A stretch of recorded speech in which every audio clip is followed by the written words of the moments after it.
Greetings, music lovers, and welcome to the Jedi Temple. My name is Sean, and I am the Hi-Fi Jedi. Today we are here for the first episode of Tunes from the Temple, where I rap with you about some of the music that I've been collecting and listening to as of late. The last haul of LPs I brought here from my favorite record store in Kansas City, bar none, Vinyl Renaissance. I've been buying records and also high-end, high-fidelity equipment from these guys for a while now. And I still have yet to go in there and not find something that I want to add to my collection. So a big shout out to my buddy Lucas and Dan and all of the great people at this must-see vinyl collector's destination. Today I want to start off though with the new Ozzy Osbourne album, Patient Number 9. I really had reservations as to whether or not this record from the aging rock and roll legend would be any good or not. Patient Number 9 marks Osbourne's 13th solo studio album. It's heavy, it's hard-hitting, it's everything you'd want from an Ozzy record and more. I was not impressed with his last release, but I figured I'd give this one a try. I actually heard this album for the first time. I was working at the church, painting the walls in one of our event/classrooms when I heard the lyrics from Patient Number 9 that go, "Every hallway's painted white as the light." And it made me laugh so much, I almost fell off the damn ladder. I listened to this album in its entirety and decided I wanted to get a copy of the LP, and I investigated that there are several choices to purchase.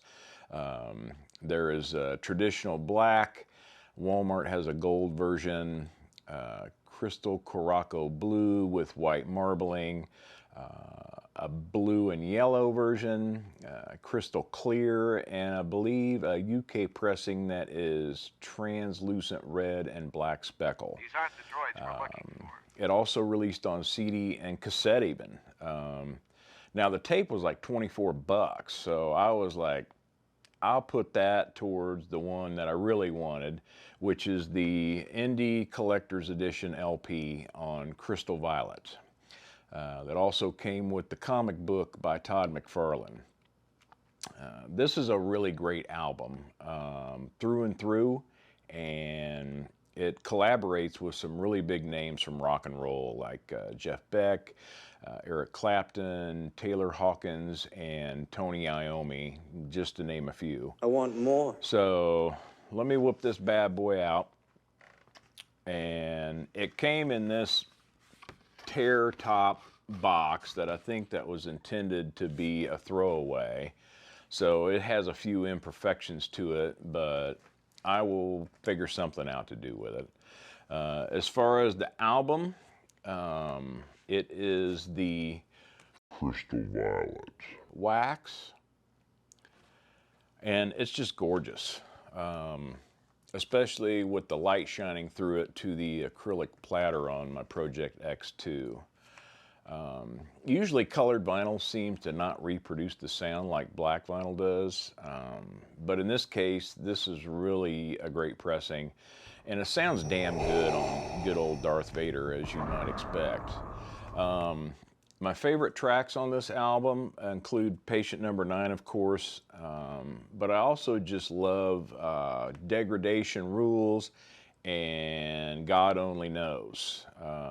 This is a solid record, guys. If you like Ozzy at all or have loved Ozzy in the past, you will like this record.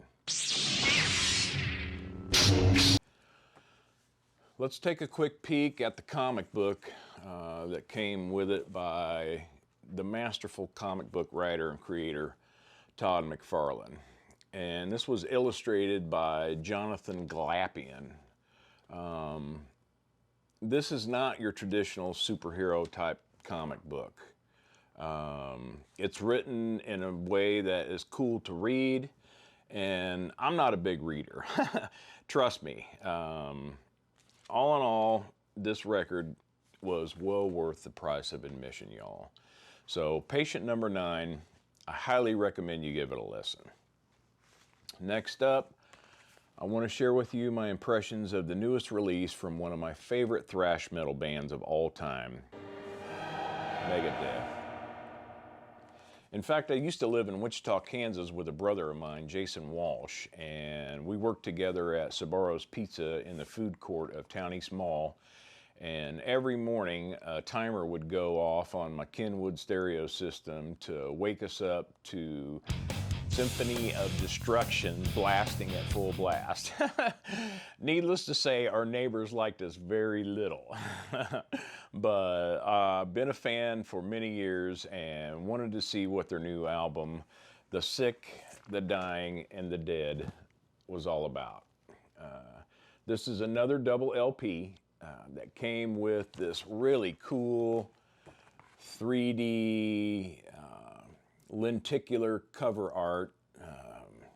You guys remember these, right? Now I can hang this up in the retro room someplace and it'll kill two birds. This is also a numbered edition. I got number 6233 out of 13,000. And it also came with a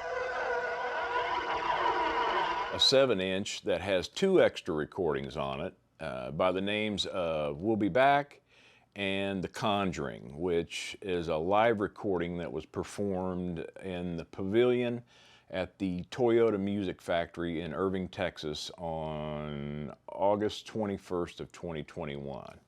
What a really cool addition to this record, and I'm really glad to have this particular copy. What more can I say about this record? Well, let me tell you, it's one of those albums that grows on you from the start. One of the things I love the most about being a vinyl junkie is it takes me back to the days when you bought a record to listen to it in its entirety.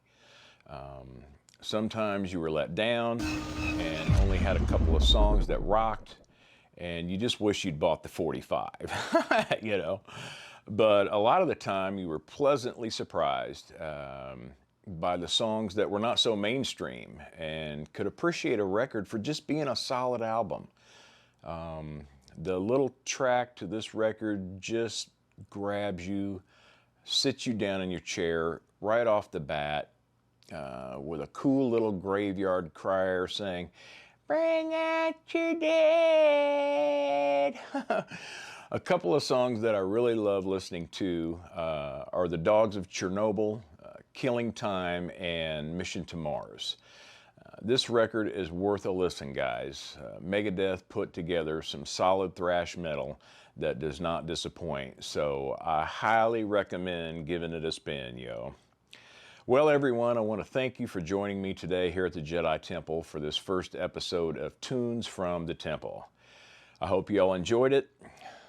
My hope in all this is to give you some inspiration to listen to some quality music that is fresh and new, but takes you back to the good times and memories made by listening to some great bands.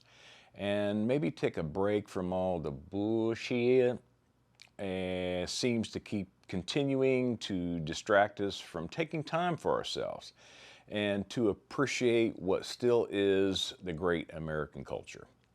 My name is Sean, and I am the Hi-Fi Jedi.